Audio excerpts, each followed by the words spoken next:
The rains have been pouring down for weeks, and the usual quiet farmlands of the Nawuni community look murky with the waters rising high. The crops once green now stood submerged, their leaves trembling in the rushing waters. Mohammed Hafiz and Mohammed Abdul Karim Al-Laki, they were able to pick some of their crops before the rising water submerged their farms. We have been able to salvage a few grains, even though the large portion is not ready yet for harvest, but we are compelled to leave the rest. All that I have been able to get from my farm is what is on my bike. Mba Abdullahi Zachariah's farm has been submerged. He was not around when the floods occurred, and this morning he's receiving a briefing from his wife on the disaster. Armed with this information, he sets out to visit his farm. Mba Zachariah, a man in his 60s, stands at the edge of the canoe, his eyes fixed with a mixture of sadness and worry. He had invested everything in his land, and now it seems like the heavens themselves are conspiring against him. We expected that we would get something this year, and all of a sudden, the floodwaters came and submerged the farm. This year, the cost of a tractor for an acre was 200 Ghana cedis, and my farm was 7 acres. You can imagine the loss. I also bought over 10 cans of weedicide and still owing 4 bottles.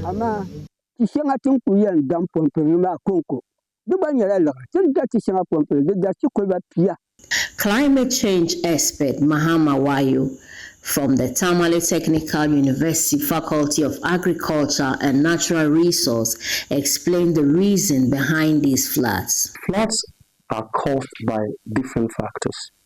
The first factor has to do with climate factors. To the extent that we have prolonged rains can cause flood. We have anthropogenic factors. Anthropogenic factors that cause flood include things like people building along waterways, includes things like people cutting trees. Those are anthropogenic factors. We have geomorphological factors. These are factors that has to do with the fact that the land lies at a low level, or it is a low-lying land. It also has to do with things like the inability of the soil to sink or to sink or to sip in the waters that come onto the earth. And so for that matter, you experience flood. Mba Zachariah and many other farmers in this community have no knowledge about climate change. I don't know anything about climate change, but the flood is often caused by the rain and the Bagri Dam. Mr. Wayo explained that these floods have a significant impact on food security and food safety, which can affect the SDG goal too. The northern part of the country contributes greatly to the food basket of the country.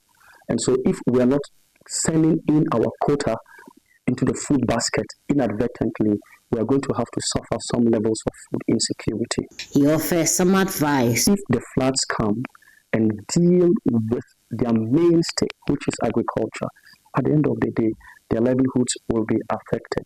So there is a need for us to begin to look at livelihood diversification. What else can we do to our rural folks beyond their farming, aside their farming, production of crops and livestock rearing?